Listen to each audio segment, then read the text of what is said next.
7월 7일 KMA 뉴스브리핑 시작하겠습니다. 우려했던 코로나19 4차 대유행이 시작될 조짐을 보이고 있습니다. 오늘 0시 기준 신규 확진자는 총 1,212명으로 집계됐는데요.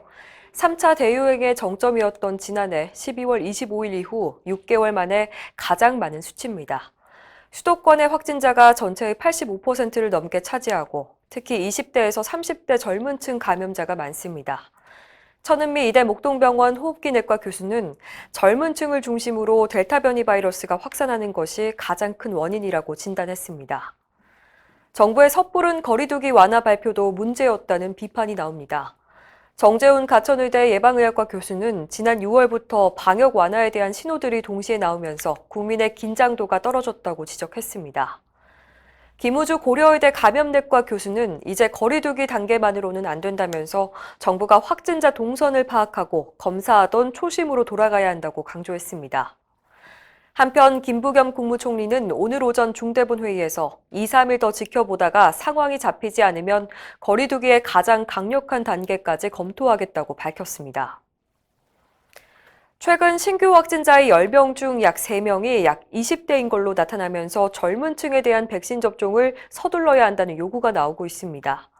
오세훈 서울시장은 수도권 방역 특별점검회의에서 서울에 거주하는 젊은 층에 우선 접종할 수 있도록 더 많은 코로나19 백신을 배정해달라고 요청했는데요. 전문가들은 우려하는 입장입니다. 이재갑 한림의대 감염내과 교수는 백신 물량이 부족한 상황에서 60대 이상에게 접종해야 할 백신을 20대에게 돌리는 건 타당하지 않다고 지적했습니다. 코로나19에 취약한 연령대부터 접종한다는 기본 원칙을 지켜야 한다는 겁니다. 대한백신학회 마상혁 부회장도 사회적 합의 없이 접종 우선순위를 바꾸는 행위는 위험하다고 강조했습니다. 여야가 7월 임시국회 일정에 합의하면서 보건의료 관련 민감 법안들의 처리에 이목이 쏠리고 있습니다. 이번에 다뤄질 걸로 예상되는 법안 중에는 의료인 면허 취소 사유를 확대한 의료법 개정안과 수술실 CCTV 설치 의무화가 담긴 의료법 개정안, 또 실손보험 청구 간소화를 골자로 한 보험업법 개정안이 눈에 띕니다. 저지른 범죄의 종류와 무관하게 금고 이상의 형을 선고받은 의료인 면허를 취소토록 한 의료법 개정안은 현재 국회 법사위에 계류 중입니다. 의료계는 교통사고로 금고형의 집행유예만 선고받아도 의사 면허를 취소한다는 건 지나친 과잉입법이라는 입장입니다. 찬반 논란이 거센 CCTV 의무화법은 보건복지위원회 산하 법안 소위 심의를 앞두고 있습니다. 법안 취지와는 달리 범죄 예방 효과를 기대하기 어렵고 오히려 의료 행위를 위축시켜서 외과 의사 부족 사태를 야기할 것이라는 비판을 받고 있습니다. 이 밖에 의협을 포함한 보건의학계가 강하게 반발하는 실손보험 청구 간소화법도 국회 정무위원회에 계류 중입니다. 지역 간 의료 불평등을 해소하려면 민간 의료가 공공의 역할을 할 수 있도록 제도적인 지원을 해야 한다는 주장이 나왔습니다. 어제 대통령 직속 정책기획위원회 주최로 열린 국제 컨퍼런스에서 서울시립대 임준 교수는 공공의료가 모든 것을 관장하는 건 실질적으로 불가능하다며 민간 병원도 공공적 역할을 하도록 이끌어야 한다고 말했습니다. 이를 위해 필수 의료 서비스에서 민간과 공공이 파트너십을 형성해야 한다고 강조했습니다. 특히 1차 의료의 역할 증대를 위한 제도적 뒷받침이 필요하다고 지적했는데요.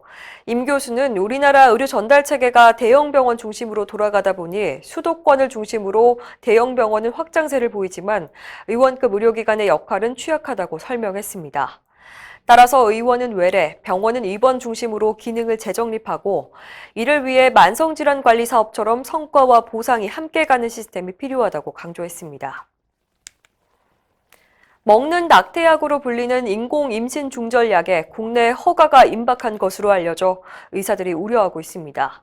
최근 국내 모 제약사는 해외에서 미프진으로 알려진 인공 임신 중절 의약품의 품목 허가 자료를 식약처에 제출했는데요.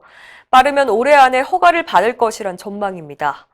문제는 이 약의 부작용에 대한 관리 지침이 아직 없다는 점입니다. 미프진은 복용 후 심한 출혈과 복통을 일으켜서 응급수술을 받는 경우도 있어서 엄격한 처방 기준과 사후 관리가 요구된다는 지적인데요. 산부인과 의사회 이기철 부회장은 자궁 외 임신 여부를 감별할 수 있는 능력을 갖춘 전문의가 처방해야 부작용을 낮출 수 있다고 설명했습니다. 이상으로 뉴스 브리핑을 마칩니다. 자세한 사항은 의협신문을 참고하시길 바랍니다.